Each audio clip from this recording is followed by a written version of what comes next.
Well, folks, 7 weeks have come and gone in the NFL season, and my New England Patriots are clearly doing well because I am wearing this bad boy for the first time since after week 1 of last year. And we all know how the rest of last season turned out. Not so much the case this year. We'll do a rapid fire rundown. We'll fly through the 15 games that we had last week. We will talk about some games coming up this week in week 8 of the NFL season. I will give you a six-pack of predictions and betting lines for this week's games. It's the Terranadome. Of course, it's all new and it starts right now.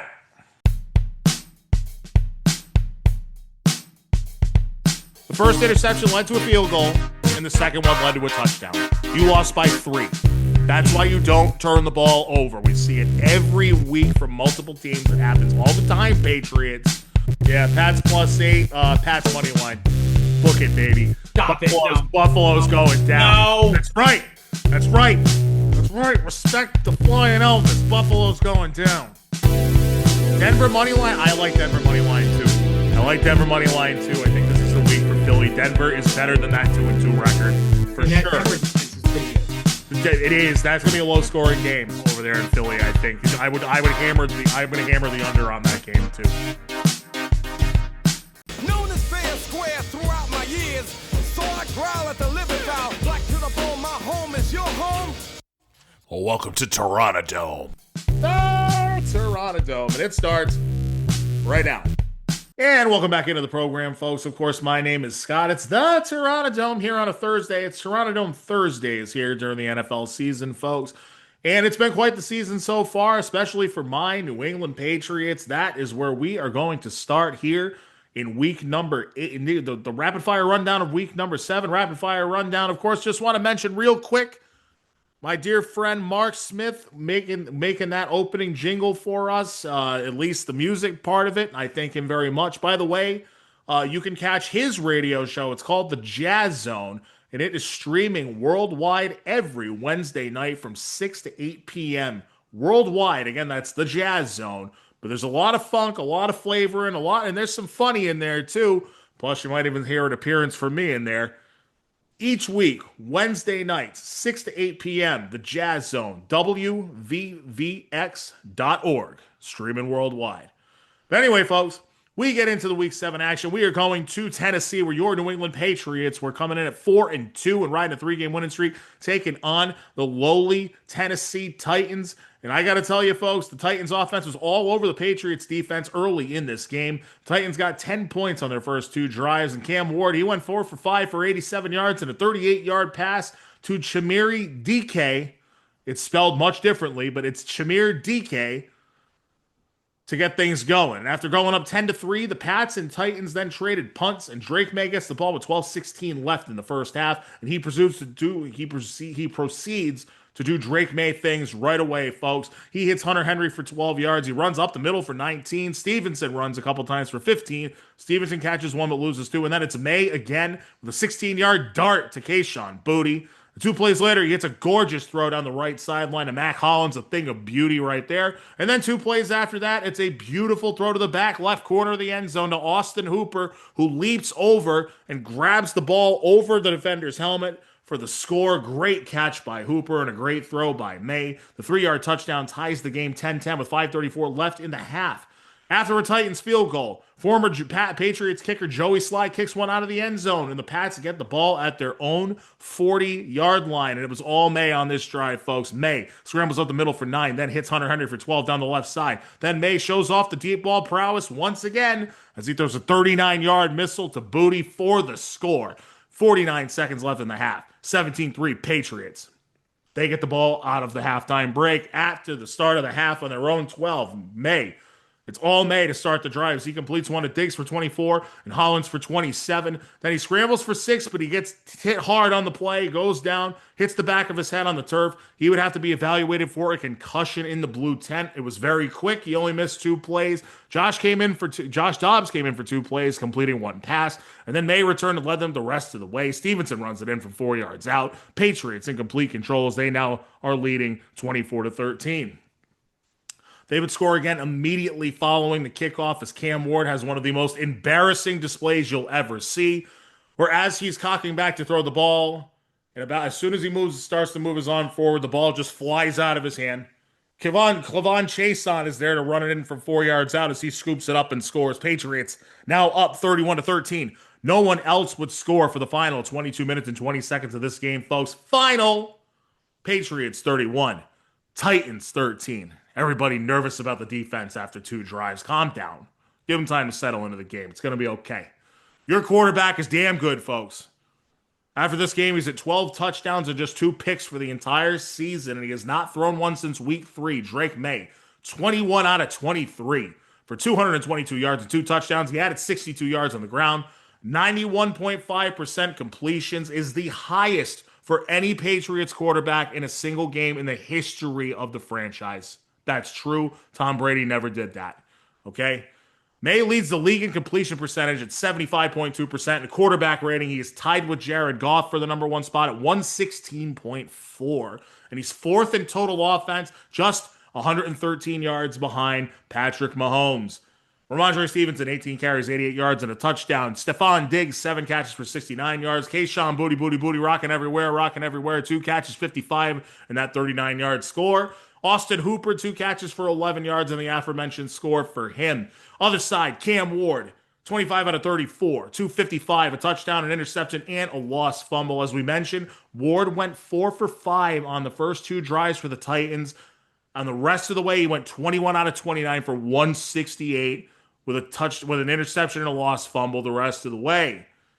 Tennessee running backs, just 11 carries for 40 yards. Tony Pollard did have 6 catches for 43. And Shamir DK, their rookie 4th-round pick, did have 4 catches for 70 yards and a touchdown. Most of that, actually all of that, was on the first 2 drives for the Titans. Next up, the New England Patriots will host the Cleveland Browns on Sunday at 1 o'clock. In Tennessee, their lives get no easier. They will travel to the Indianapolis Colts to play a 1 o'clock game on Sunday as well. I believe that's a 1 o'clock game. Now we go back to Thursday night. Oh, by the way, Patriots fans, it's time to buy in. Okay? If you didn't buy in after the Buffalo game, you should certainly be bought in now. This kid's the real deal. I told you after week 1, be patient. And it's paying off so far. They're 5-1 since then. They have a great opportunity to go 6-2 on Sunday. We will get to Cleveland later. Titans are dead in the water already. This kid doesn't look very good, and I don't think he's got much around him to work with, either coaching-wise or talent-wise. It's going to continue for a while like this.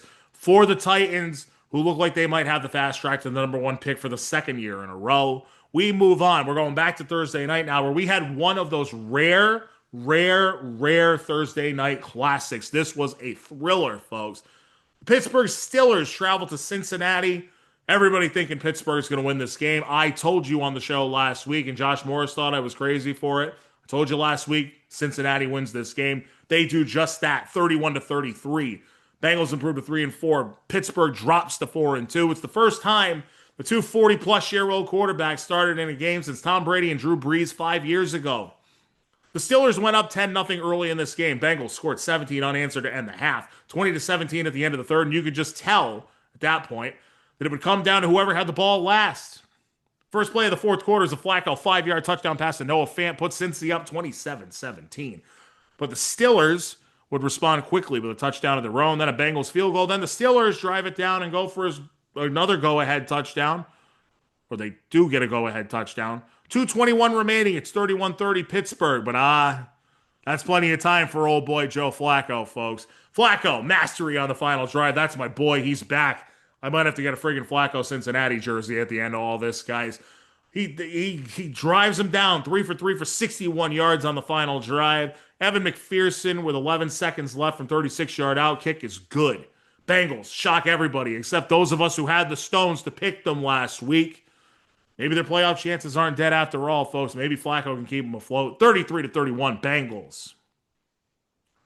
Flacco with his best game in a very long time in this one, guys. 31 out of 47 for 342 and 3 touchdowns for Flacco. Chase Brown, 11 carries for 107 yards. And Jamar Chase, 16 catches for 161 yards on 23 targets. The 23 targets for Chase are tied for the sixth most in a game in NFL history. I thought it would have been higher than that. The record, 29 by Brandon Marshall when he had that 20 catch game. I believe in 2007, I want to say. T. Higgins had 6 catches for 96 yards and a touchdown on 10 targets. And on the flip side, Aaron Rodgers didn't play poorly. Did make a couple of mistakes, though. 23 out of 34 for 249. 4 touchdowns for Rodgers. But he did throw 2 interceptions. And the first one led to a T. Higgins 29-yard touchdown. The second one led to a field goal right at the end of the first half. Jaylen Warren had a real nice game on the ground for Pittsburgh. 16 carries for 127 yards. He added 4 catches for 31 yards. DK Metcalf just 3 catches for 50 yards. Pat Freiermuth apparently is still okay at football. 5 catches for 111 yards. 2 touchdowns for him. Jonnu Smith and Darnell Washington had the other 2 touchdowns for the Steelers. Next up, Cincinnati will host a lifeless Jets team at 1 o'clock on Sunday. And Pittsburgh will take on the Green Bay Packers on Sunday Night Football. The first game for Aaron Rodgers against his former team. Should be a doozy in that one, folks. Unfortunately, what was not a doozy was the first game on Sunday morning. They went to London again. Thankfully, this is the last London game of the season. They're almost never good, and this one certainly wasn't, folks. Los Angeles Rams against the Jacksonville Jaguars. Both teams came into this game 4-2. The Rams blew doors on the Jags in this one, folks. The Jags didn't even seem interested for the most part. Rams 35, Jags 7. In London, gross. Rams were up 21 at half. Jags totally lifeless. They went up 28-0 before Travis Hunter caught his first career touchdown early in the fourth quarter. That was all that Jacksonville would get. Davante Adams, his third touchdown of the day with 5 minutes to go, made this one of the biggest blowouts of the season. Rams 35-7 final. Jacksonville had 117 more yards of offense trying to catch up all game. They also had 13 penalties, and they allowed 7 sacks on their quarterback. That's going to kill drives over and over. But, of course, Jacksonville fans are all too familiar with this. Anyway, for the Rams, Matthew Stafford goes 21 out of 33, 182 yards, 5 touchdowns. No Puka, no problem on this day for the Rams. Kyron Williams, 12 carries for 54. Blake Corum, 12 for 37. Davante Adams, just 5 catches for 35 yards, but he caught 3 touchdowns in this one. Terrence Ferguson also had a touchdown catch, a 31-yarder, and Konata Mumpfeld, a rookie 6th-rounder, I believe, had a 5-yard touchdown catch. Flip side, Trevor Lawrence, 23 out of 48, 296 yards and a touchdown. Travis Etienne, just 8 carries for 44 yards. And Travis Hunter, maybe they're going to make him a focal point on offense now, which will be smart for them. Hunter, especially with Brian Thomas not doing crap for the most part. Big sophomore slump for him, or he's betting his unders. Travis Hunter, 8 catches, 101 yards, and a touchdown on 14 targets. Both teams, naturally coming back from London, are on a bye in week 8.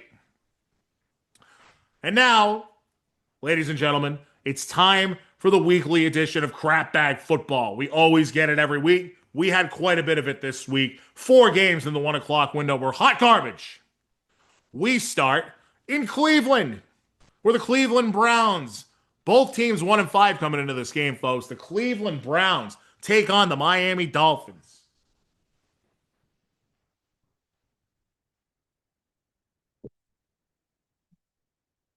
I don't like when the stupid cat is on the front of my TV. Sorry about that, folks. But, yeah. Cleveland Browns and Miami Dolphins both came in at 1-5. Miami Dolphins. Miami Dolphins. Miami Dolphins number 1. Boy, you know, if they weren't in my division, and I haven't really hated them for the last 25 or so years, I'd actually feel bad for Dolphins fans right now. And I have a good friend that is a Dolphins fan. My goodness, does this quarterback suck? We're all kind of waiting for the wheels to fall off on Tua Tagovailoa, and it certainly has this season. Tua was actually pretty good in the last 3 seasons by the numbers, folks, but something is clearly wrong with him this year. And a lot of it looks like it's decision-making, which is 1 too many hits on the head. Don't know. We all thought he should have walked away last year after his 5th concussion. But anyway, Tua is a quarterback that needs to make the correct read. Needs to get the timing exactly right because he has no arm strength to make up for it and bail him out if he's even the slightest bit off. Not only did Tua Tagovailoa throw count them, three interceptions in this one, but he fumbled three more times and somehow managed not to lose one of them. In Tua's last two games, 33 out of 55 for 305 yards. He only threw for 100 on Sunday. One touchdown and six interceptions. That's not going to win you any games, folks. Tua has a quarterback rating of 55 or lower in 3 games this season. 2 of the 3 on Sunday led to Cleveland touchdowns. The first one was a pick 6. In this one, Tua 12 out of 23 for the aforementioned 100 yards, 0 touchdowns, and 3 interceptions. He was actually benched in favor of rookie 7th round pick Quinn Ewers in the 4th quarter. Embarrassing stuff for the former 1st round pick. Oh, by the way, I didn't mention it. Cleveland wins this game 31-6. They shouldn't be blowing out anybody.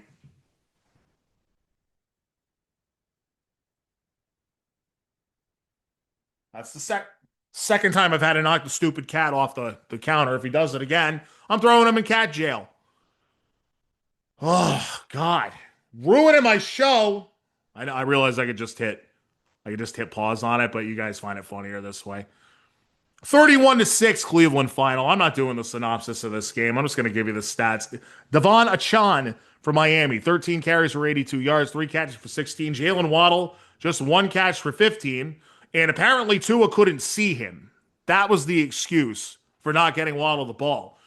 On the other side for Cleveland, Dylan Gabriel, 13 out of 18 for not much, 116 yards. The weather was really bad in Cleveland in this game, too. That didn't help anything. But it is what it is. Quinshon Judkins, 25 carries for 84 yards and 3 touchdowns for Judkins. His first touchdown was a 46-yard run, which means the other 24 carries only netted him 38 yards. So Miami's defense didn't actually play that bad. But when the other team has got the ball on the wrong side of midfield every time, there's not much you can do. Harold Fannin, 4 catches for 36. Jerry Jeudy, just 2 for 17. David Njoku did not play in this game. Next up for the Cleveland Browns, they have the fortune to travel to New England to play probably the hottest team in the NFL in the Patriots. They are 5-2. That's a 1:00 kick on Sunday. Weather looks good for that game. And Miami will travel to Atlanta for a 1:00 game of their own on Sunday, and good luck to them.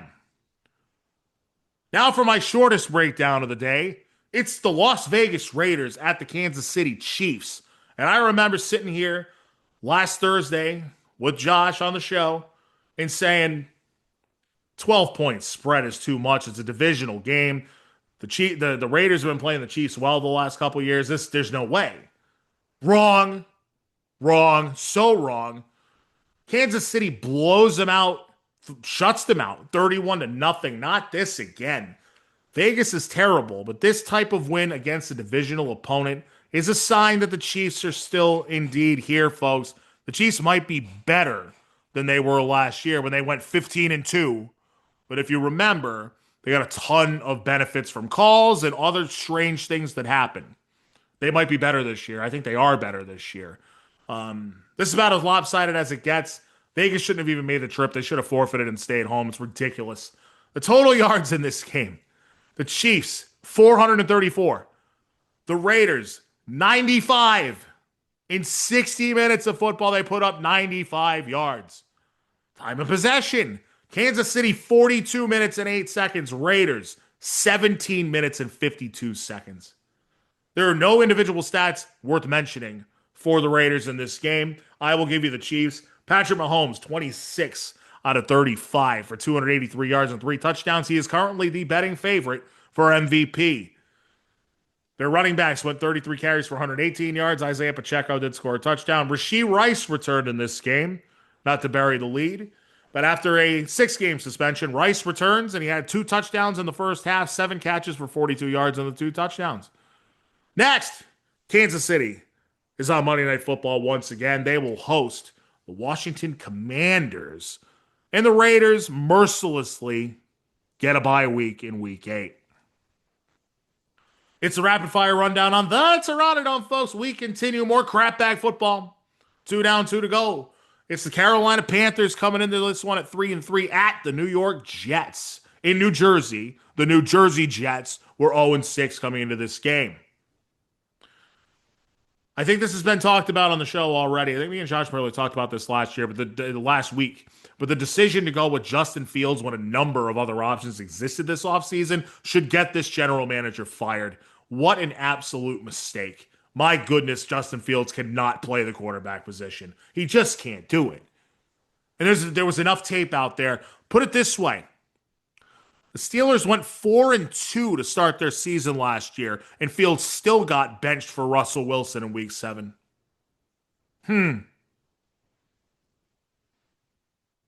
Anyway, the fact that a first-year head coach in Aaron Glenn has to turn to a 36-year-old journeyman backup by Week 8 tells you that Fields has already hit his ceiling.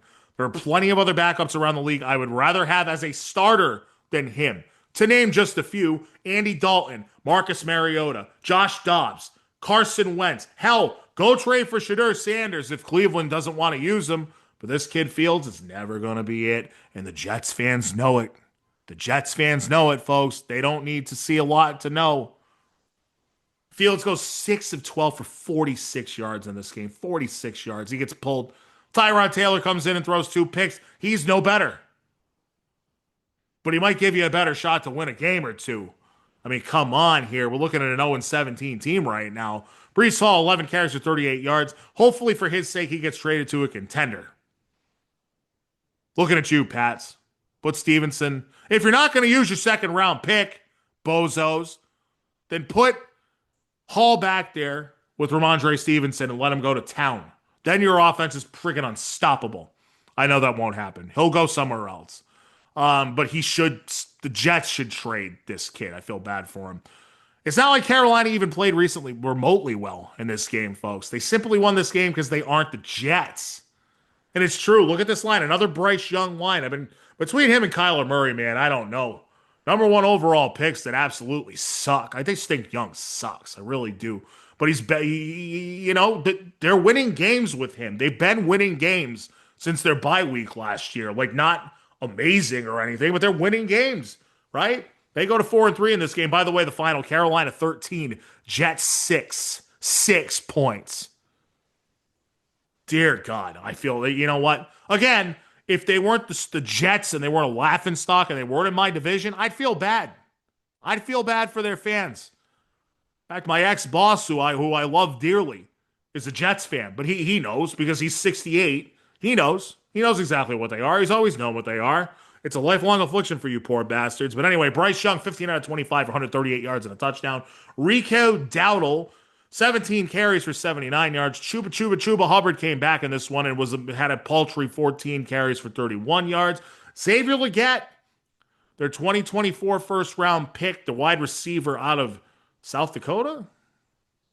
South Carolina. Doesn't matter. Legette. Best game of his pro career by far. 9 catches for 92 yards and a touchdown on 11 targets for him. To me, Legette has all the tools to be a number 1 receiver in the NFL, a legit number 1 receiver in the NFL, and I hope he can continue to build off this performance. I like that kid. His character is awesome.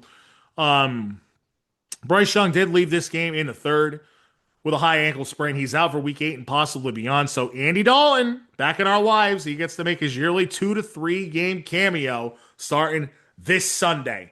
And good luck to him because the Carolina Panthers will face the Buffalo Bills at home. Bills coming off that bye week at 4-2. I'd hammer the Bills if you want to bet that one. And the Jets will travel to Cincinnati, who are 3-4 and fresh off a huge win. That game at 1 o'clock on Sunday.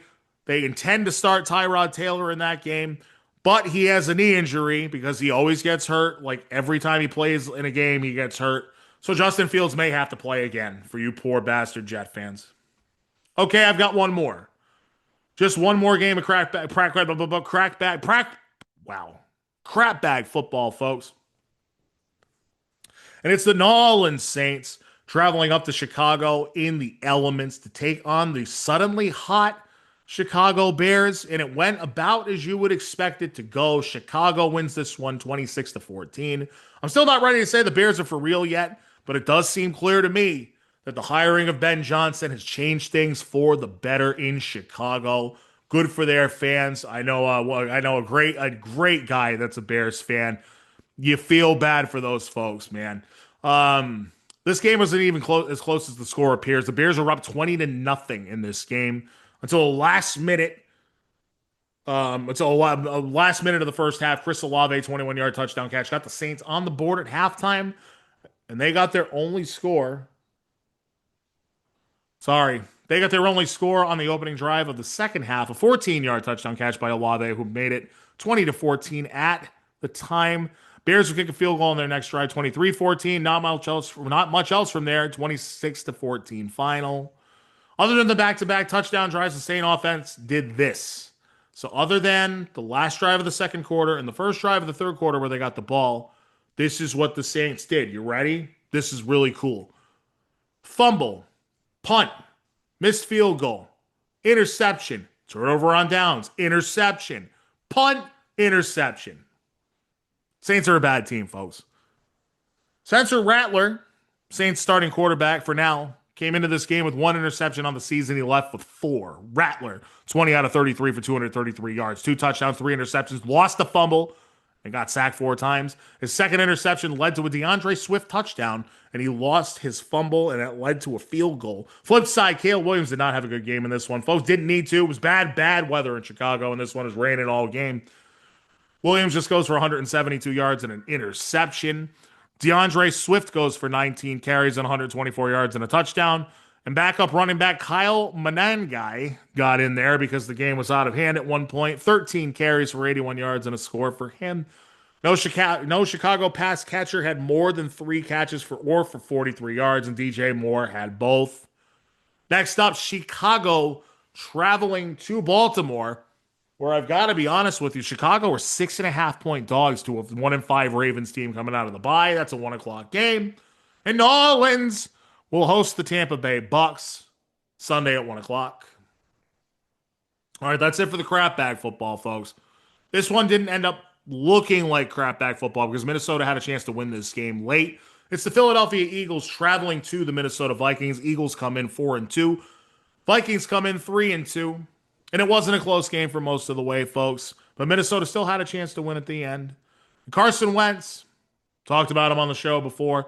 Sorry, Josh, but he's never going to be that guy again. He just isn't. His career went far better than people remembered from 2017 to 2021. That is true. I did not realize this. Wentz's career record as a starter is now 49-48-1. He's a 500 quarterback. He went 11-2 in 2017, where he was on track to win the MVP before he got hurt. He is 38-46-1 in all other years combined. 4 field goals and 1 Jordan Mason 1-yard touchdown for the Viking offense. The Vikings had a diving catch in the end zone by Hawkinson, a great catch, overturned by replay assist. I don't have a problem with the result, but this is a topic that I'm going to talk to again on the show about Josh. It's come up with Josh. It's come up before. Josh Morris back on the show in week 8, folks. But I don't have a problem with the result because it wasn't a catch. But if the refs couldn't figure it out themselves when they did the replay themselves and it has to get called into them by New York, that's not what replay assist is for. So the Vikings maybe sort of got robbed there. I don't know because, again, it wasn't a catch. The ball was clearly moving as he was flipping over on the ground. Ultimately, when Philly wins this game, their offense looked back to life in this one. By the way, 28-22 the final. Philadelphia wins it. Just 1 touchdown for Minnesota in this one and 5 field goals. I don't know why I said 4. It's 5 field goals. But at least in the passing game, Philadelphia looking pretty good in this one. Really good, actually. Jalen Hurts having one of his best games as a pro. Carson Wentz was intercepted on back-to-back throws, technically. First one was a pick 6 for Philly. Second one resulted in a punt.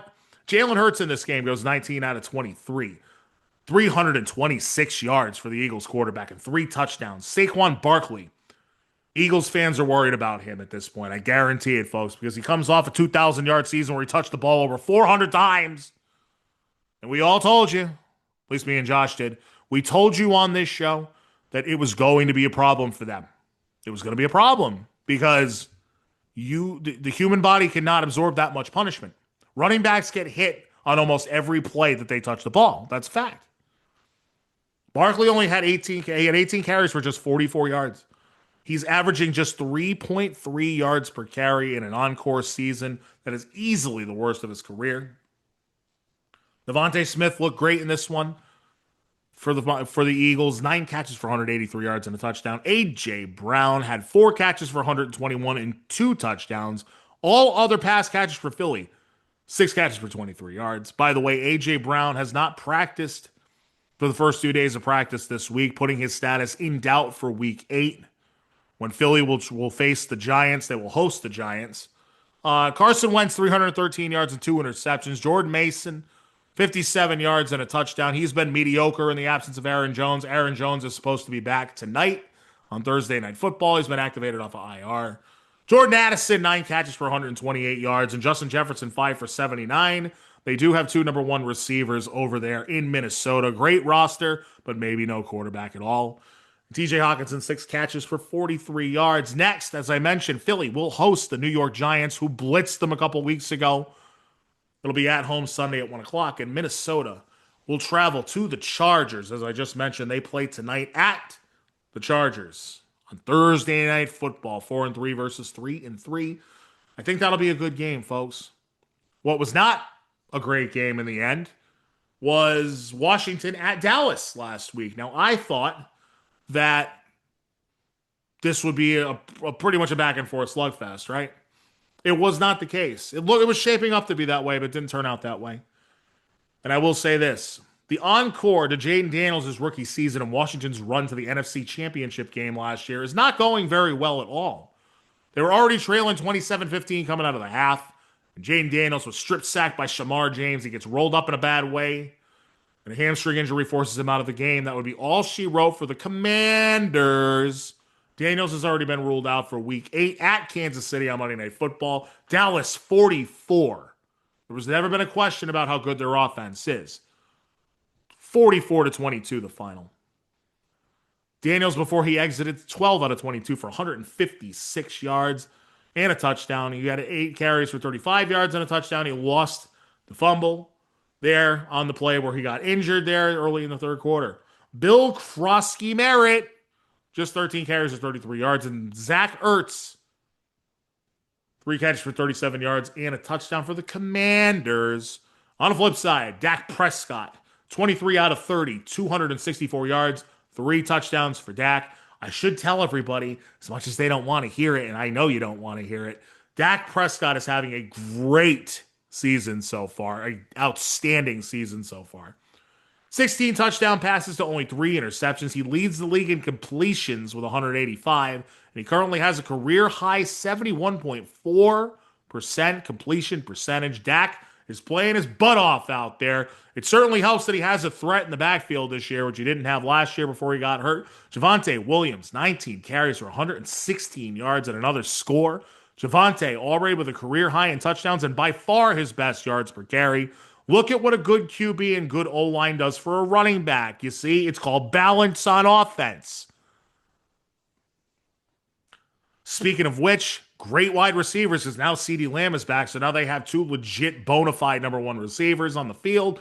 CD, 5 catches for 110 yards and a touchdown. The 74-yard touchdown, by the way.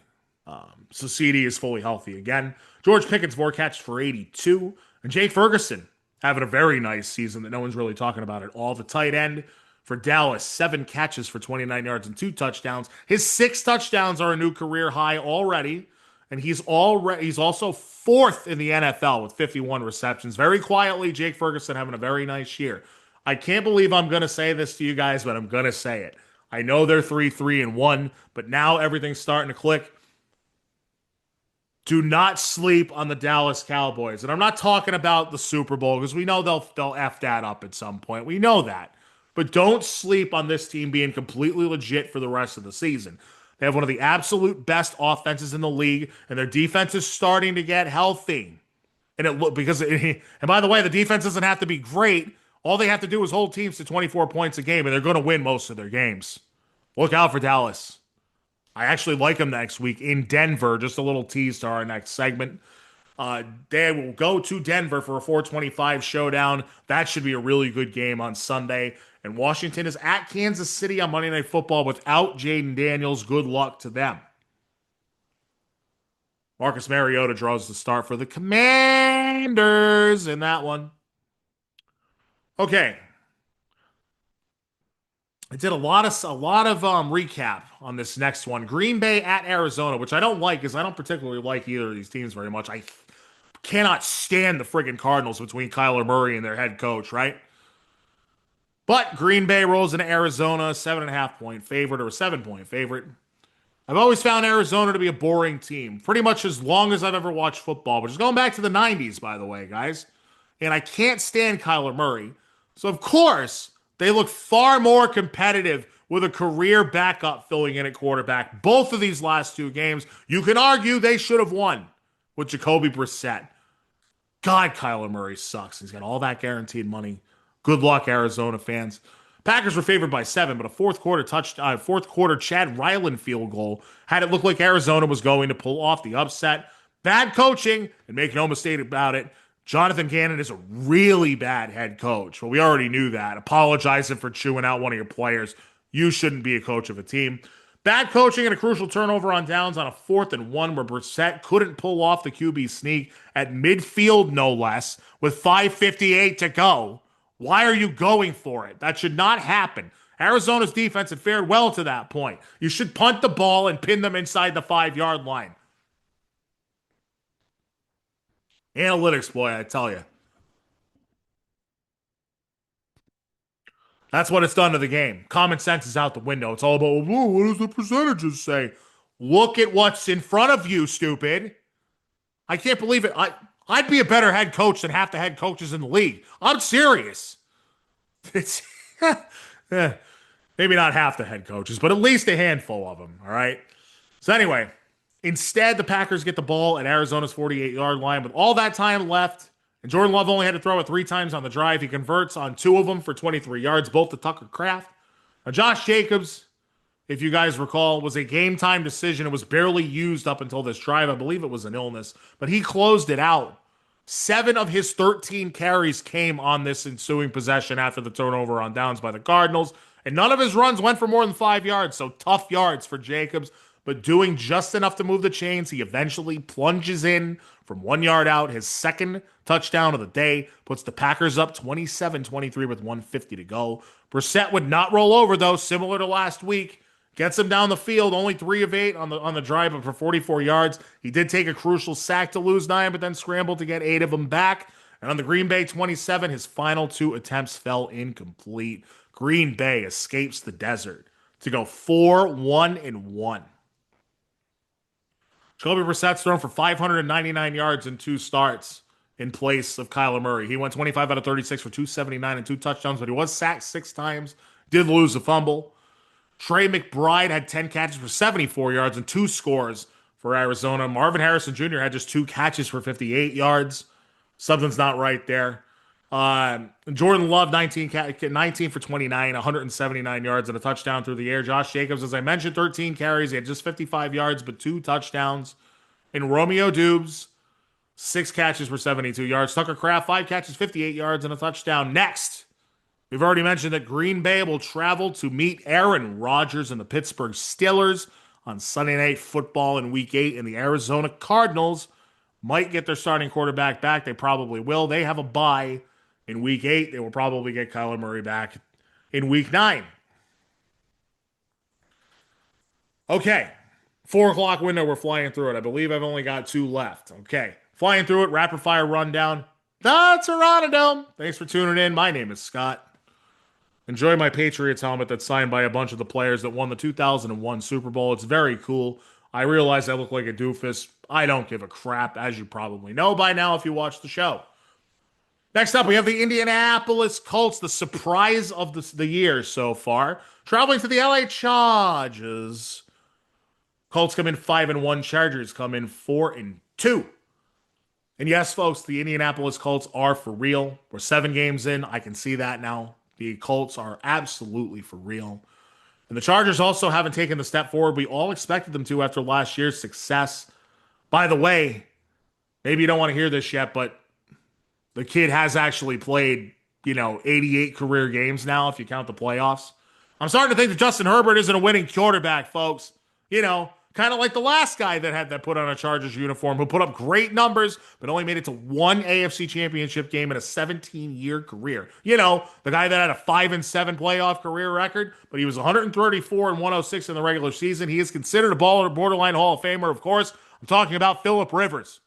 Justin Rivers may be a carbon copy of Phillip Rivers, with better arm strength and better looking, but whatever, that's not here nor there. But anyway, Sherbert is now 45 and 41 in the regular season, and of course 0-2 in the playoffs. But he leads the league in passing yards at 1,913 through the first 7 games. He's also currently on pace to put the ball in the air more than 600 times.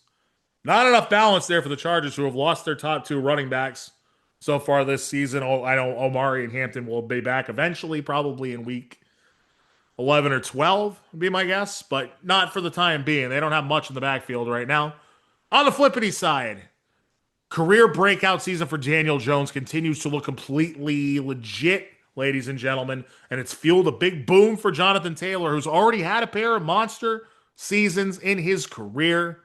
By the way, we'll talk about it in a second. But let's talk about Daniel Jones. He goes 23 out of 34 for 288 yards and 2 touchdowns. Jonathan Taylor, 16 carries for 94 yards and 3 more touchdowns. He leads the league in rushing yards with 697, and he has 10 rushing touchdowns to also lead the league. This game was never that close in the second half, folks. The Colts were up 31-10 just 3 minutes into the third quarter. It was 38-17 with 3:33 left in the third after Taylor's third touchdown of the day. That's a lot of threes. Chargers would score early in the fourth, but couldn't do anything else. 38-24. Your final score. Indianapolis goes to 6-1. My stupid ass thought that they would be one of the worst teams in the league. I'm cool with it because this is a really cool story, and I don't like the Colts, but I feel like this is like a track. Like I've said this before. I'm good with this because it's really cool to see Daniel Jones pan out after all these years. I just hate the Giants that much, way more than I hate the Colts. You know why. Anyway, 38-24 final score. Colts 6-1, Chargers 4-3. Justin Herbert, 37 out of 55 in this game. 420 yards, 3 touchdowns, and 2 picks. The Chargers did nothing, and I mean nothing, on the ground. Colts only managed 3 points off of the 2 interceptions. Keenan Allen, 11 catches for 119 yards and a touchdown. Oronde Gadsden II, 7 catches for 164 yards and a touchdown for Gadsden. Ladd McConkey, 9 catches for 67. And Quentin Johnston returned in this one, 2 catches for 30 yards and a touchdown. Indianapolis will host the Tennessee Titans. I was wrong earlier. That is a 4:25 game on Sunday. I don't know why it's a 4:25 game. The Titans are absolute garbage. The Chargers will take on Minnesota at home tonight. Minnesota 3-3 coming into that game. That is Thursday night football, folks. Okay. Now for what will be my longest rundown in the rapid fire rundown of the day, because this game deserves it. The Denver Broncos against the New York Giants at home. The Giants look like they had this game won several times. Truly one of the most amazing and improbable fourth quarter comebacks of all time, folks. This is a historic fourth quarter performance by the Denver Broncos. Let's start it off at the end of the third. Tyrone Tracy scores a touchdown with 2:45 left in the third. 19-0 Giants. Through their first 8 possessions, here's what the Broncos had done. 111 total yards. They punted 6 times, turned it over on downs, and kneeled at the end of the half. They're dead in the water until they get the ball with 2:41 left in the third quarter. That drive for Denver, 8 plays, 78 yards, ends in a Troy Franklin 2-yard touchdown. The 2-point conversion is good, and it's 19-8 Giants with 14:08 to play. But the Giants respond. 6-play, 67-yard drive of their own, and a 41-yard catch and run by Theo Johnson made it 26-8. Pretty incredible run after the catch for the rookie as he shook, I think, 3 different defenders to get to the end zone. Incredible stuff. It's now 26-8. There's not that much time left. Broncos get it back, and it's all Bo Nix on this drive. He completes 6 passes for 45 yards. He scrambles for 28, including a 7-yard touchdown scamper. And the Broncos are not going away quietly, folks. The two-pointer is good again, 26-16, but only 5:13 to go in the game, folks. Something would have to go wrong for the Giants at some point, and it did. Jackson Darty Party, the rookie, just making his like 5th career start or something like that. I believe it is his 5th career start. Jackson Darty Party with a critical mistake on the ensuing Giants possession. He's picked off at his own 40-yard line, and Denver returns it 21 yards. Sets up Bo Nix and the Denver offense on the New York 19-yard line. 4 plays later, it's a 2-yard touchdown toss to R.J. Harvey. Extra point, good. Denver pulls it to 26-23 with 3:51 to go. Plenty of time now, folks. Denver forces a 3-and-out and burns their last time out after 2nd down. And for some reason, bad coaching rears its ugly head again, folks. Brian Daboll's going to lose his job. The Giants do him a huge favor by calling a pass play after that timeout when they should have run it and take an extra 40 seconds off the clock. And I guarantee you that this game is different if they run that and take that extra time off the clock. Instead, it's incomplete. They punt it, and the Broncos get it back 109 after they gave it away. 2:42 to go. On this drive, Bo Nix was the man. Absolutely nothing through 3 quarters, but Bo Nix was the man in the 4th quarter. Bo Nix hits Marvin Mims for 31 yards and Evan Engram for 20 to get down to the 18. And then he runs it in from there himself on a design run. The near impossible has happened. 1:51 to go. 30 4th quarter points for the Broncos, 30-26. But this was not over. Not far from over. 2 crucial penalties on the Denver defense on the ensuing Giants drive. A 15-yard rough in the passer, 38-yard defensive pass interference. Sets up the Giants on the 1. Dart would punch it in himself. Giants, unbelievable 4th quarter, folks. Up 32-30 once again. Crucially, the rookie kicker for the Giants misses the extra point. So it's only 32-30, which means the Broncos only need a field goal to win the game. This would be a fatal mistake for the rookie kicker. So, next drive. Bo Nix finds Mims for 29 yards. Finds Cortland Sutton for 22. Spikes the ball with 3 seconds left. Will Lutz field goals. Good. It's good.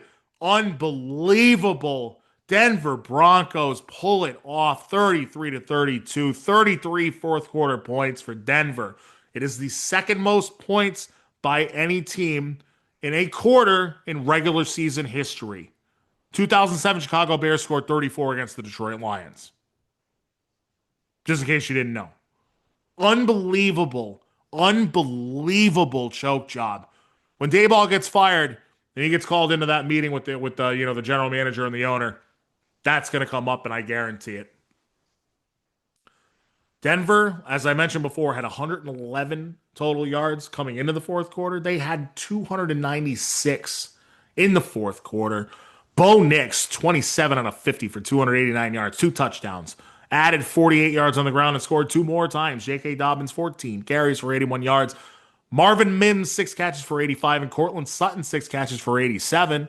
Darty Party, 283 yards for him through the air, 3 touchdowns and an interception. He also ran one in. That interception obviously was very crucial in this loss. Cam Skattebo, 16 carries for 60 yards, 3 catches for 34, his first career receiving touchdown in this one. Tyrone Tracy, 9 carries for 46 and a touchdown.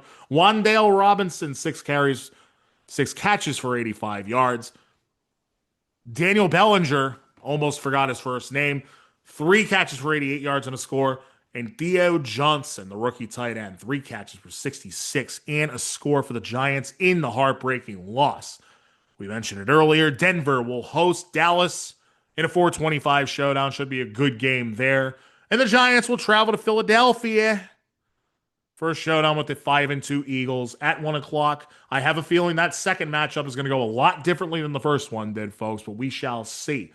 We have got 3 left to go in the rapid fire rundown, folks. It's the Terranadome. Like us on YouTube, subscribe to us on YouTube, leave a nice comment, or leave a mean comment. I don't really care. At least you tuned in, and I thank you for watching and listening. Sunday Night Football was a snooze fest of a game. The Atlanta Falcons at 3-2 go to San Francisco Or really Santa Clara, because let's be honest, you don't want to build anything in San Francisco right now. 4-2 49ers. They're starting Mac Jones once again. But this one was all about Christian McCaffrey. It was the Christian McCaffrey show in this one, folks. He had 24 carries for 129 yards and 2 touchdowns. He added 7 catches for 72, 211 total yards on 31 touches, 4 runs, CMC. Flip side, San Francisco held Bijan Robinson, Bijan Frise to 92 yards on 20 touches. That's actually a really good job by the defense because Bijan Robinson is incredible. He did have a receiving touchdown. I actually have it in my notes that Mac Jones played like doo-doo. San Francisco does need Brock Purdy back. But Mac managed the game well enough, and his interception did not lead to Atlanta points. Michael Penix Jr. throws for 241 yards with a 10-yard touchdown to Robinson late in the third that made it a 3-point game. But Atlanta punted on the next drive, then turned it over on downs on their final 2 possessions. Mac Jones, 17 out of 26 for 152 yards and an interception. Christian McCaffrey, we told you, had 211 total yards. The 49ers, the rest of the team, had 113. By the way, Christian McCaffrey leads the league in attempts with 132, but has a career low yards per carry of 3.5 thanks to a shoddy offensive line. He also leads the NFL in total touches at 185. If I'm just doing quick math in my head, that puts him on pace for about 400 this year. He's already done that twice in his career. They can't keep doing this and expect him to hold up. They need their guys back. Okay? He's third in the entire league with 53 catches too, folks. Christian McCaffrey, a running back, third in the league with 53 catches. 49ers fans are praying that he can hold up for the entire season because in a team that is a mass unit with a ton of injuries all around, Christian McCaffrey's the only one that's been healthy for every game all season. Only one. He's the only one. Unless you want to count like Kendrick Bourne. He's the only one. So they're hoping he can hold up. In Atlanta, to me, well, they look like about what you would expect. They look like inconsistent, puzzling season, kind of a roller coaster where they end up like 8-9 or 9-8. Very similar to last year. Oh, by the way, the final in this game, San Francisco 20, Atlanta 10. So San Francisco improves to 5-2. Amazing considering the amount of injuries. It really is absolutely amazing to me that they've managed to do that well. You get Brock Purdy back, you might solve some problems. You need to get Brandon Ayuk back, and you need to get Ricky Pearsall back. You do that, and the 49ers are a Super Bowl contender. I'm almost sure of that. Okay? I'm almost sure of that in a season where who the hell knows what's going on through 7 weeks, except the Colts are awesome, and the Patriots are friggin' outstanding. But other than the Bills, I don't want to say this, I don't want to be too homerish, but other than the Bills, have the Patriots really beaten anybody? Next up, San Francisco's at Houston at a 1 o'clock matinee on Sunday. And Atlanta will host the Miami Dolphins. Miami Dolphins. They 1-6 Miami Dolphins at 1 o'clock on Sunday. 2 Monday night games that I'm not going to spend a lot of time on, folks, as the rapid-fire rundown is running down to a close because neither of these games were entertaining or close, really. First, you had Tampa Bay at Detroit. Both teams coming into this game. Well, actually, Tampa Bay came in at 5-1. Detroit, Michigan, 4-2 coming into this game. This never really felt like a competitive game to me. 24-9 final score. The injuries that are ravaging, of course, 24-9 Detroit wins to improve to 5-2. Tampa falls to 5-2. This never really felt competitive. Injuries ravaging Tampa's skill position players have finally caught up to them, as you had to figure they would at some point. Oh, and by the way, they lost Mike Evans again in this one. As soon as they get him back, they lose him for 2 more months because he broke his collarbone in this one. Kind of hard to overcome that. Tampa fell behind 14-3 with 5:51 left in the half, and they never got the run game going. They only carried it 12 times for 41 yards as a team. It's hard to win a game that way, especially against a good team. Baker Mayfield, 28 out of 50. He looked human in this one. 228, a touchdown and interception. The interception did not lead to points because Jared Goff threw one on the very next possession for Detroit. Cade Otton, 7 catches for 65 yards. Tez Johnson, 4 for 51 and a score. 4 for 58 and a score. And Emeka Egbuka, 4 catches for 58 yards on 11 targets. Not very efficient on this night because he was the clear number 1 receiver. 1 double Egbuka. Not hard to figure out. Jared Goff, 20 out of 29 for 241 and a touchdown and an interception. That INT did lead to a Tampa field goal. I believe he also lost a fumble, but that did not lead to any points. Jahmyr Gibbs, looking like one of the best backs in the league again this year, folks. Quietly, albeit. But 17 carries for 136 yards and 2 scores for him. He added 3 catches for 82 through the air, 218 yards on 20 touches for Gibbs. That's outstanding. David Midnight in Montgomery does not look like the same guy to me this year. He's only 28. I don't think he's slowing down yet. I don't know what's wrong, but 13 carries for 21 yards. And Amon-Ra St. Brown, 6 catches for 86 yards for Detroit in the win. The Lions will go to 5-2 and enter their bye week. Tampa Bay goes to New Orleans at 4:05 on Sunday. The Saints are 1-6, so it should be a get-right spot for the Bucs. Rapid Fire Rundown comes to a close with this one, folks. It's the Houston Texans at the Seattle Seahawks. And even despite the final score, this was yet another one. Not competitive. Houston never looked like they were in the game. 2 Monday Night Football games, they both sucked. Hey, NFL, you see why this is a bad idea? Do you see why oversaturation is a bad idea? No, you can't figure it out. Your brains are too big for your britches. You're too concerned with lining your wallet. Well, guess what? Keep having crap like this. Doubleheader of crap on Monday Night Football. Okay, I'm done. Houston, again, similar to the Bucs in the last one. They never looked to be in this game. By the way, a 10 o'clock start for your East Coast viewers. This isn't Major League Baseball regular season NFL. What are you doing? Anywho. All right, now I'm done. Sorry. Houston never looked to be in this game. Houston trailed 14-0 after 1 and 27-12 after 3 quarters. Garbage time, Woody Marks touchdown with 2:04 left in the game made the score look closer than it appeared. The Seahawks are quietly having a good season, folks. They really are. They are 5th in the league in scoring offense and 6th in scoring defense. That's pretty damn good. They hit the bye having won 5 out of 6, and they easily could have won 6 in a row had Darnold not thrown a late pick in the Tampa game in that 38-35 shootout a couple weeks back. In this one, Darnold wasn't great. 17 out of 31 for 213, a touchdown, an interception, a lost fumble. Darnold's fumble happened in the end zone and was recovered by Houston for their first touchdown. His interception led to a field goal.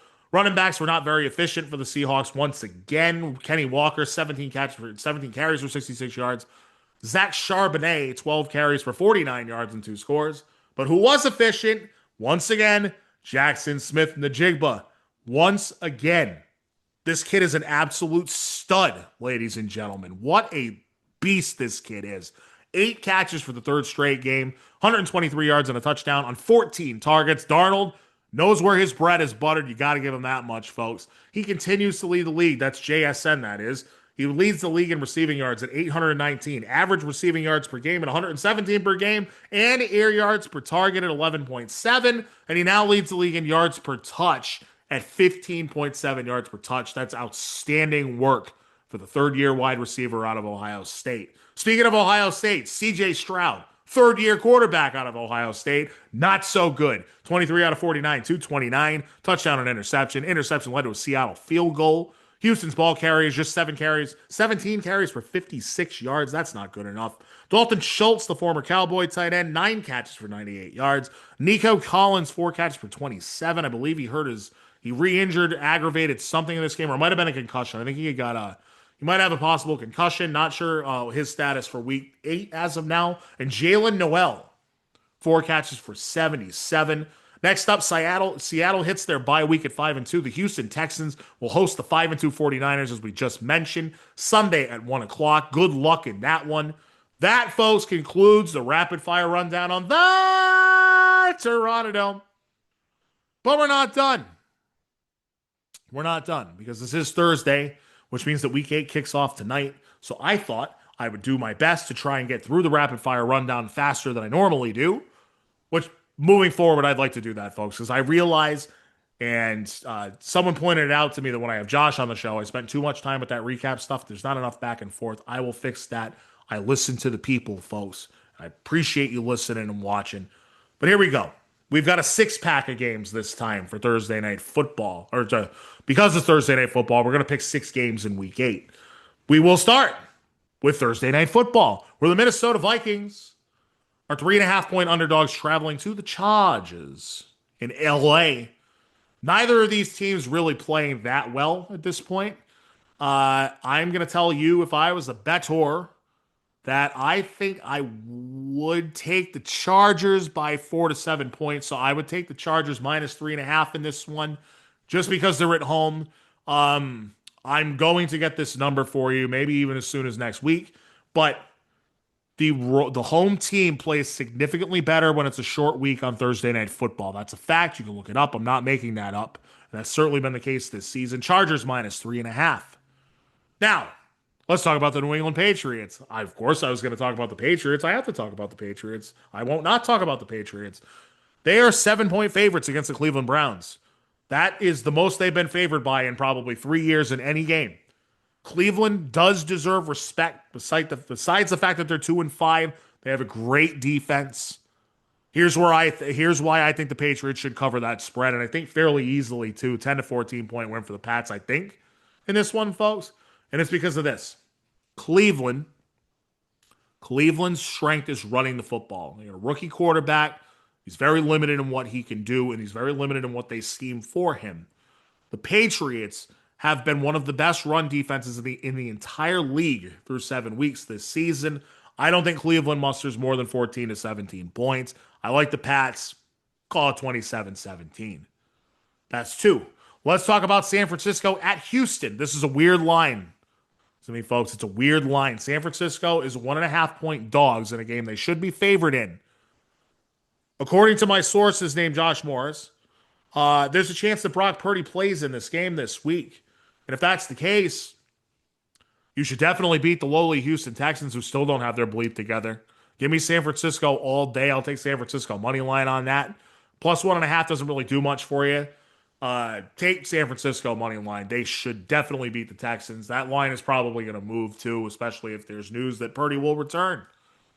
Another line that confuses me so far this week: the Chicago Bears, riding a 4-game winning streak, travel to Baltimore to take on the 1-5 Ravens. And I know that they're coming out of their bye. I know that Lamar's back, but a 6.5-point spread doesn't feel right to me. Hammer the Bears at plus 6.5. Do yourself that favor. Now, the Bears are not, I'm not saying they're legit, but what has Baltimore shown you at all this season? Bears plus 6.5. Dallas, 3.5-point dogs at Denver. Nope. Don't see that either. This actually might be a pretty high-scoring game.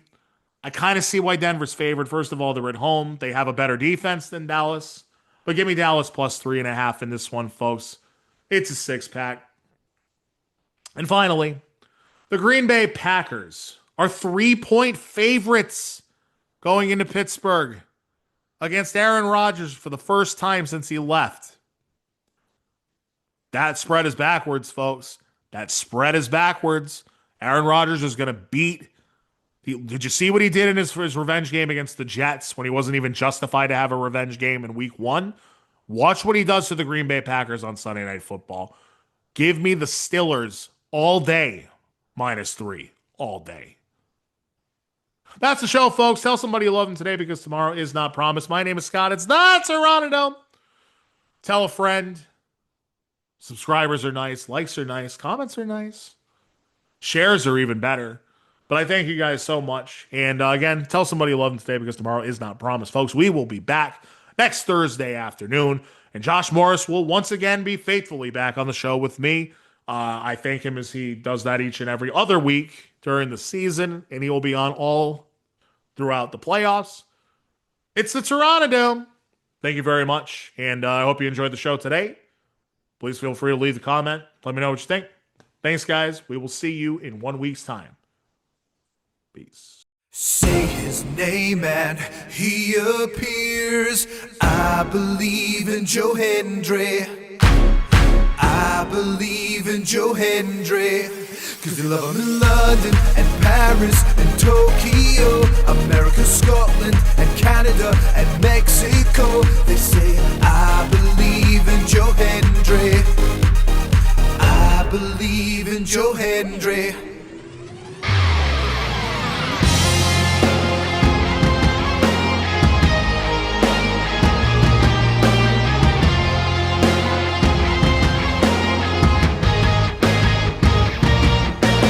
Wave your hands from side to side and say believe in Joe Hendry.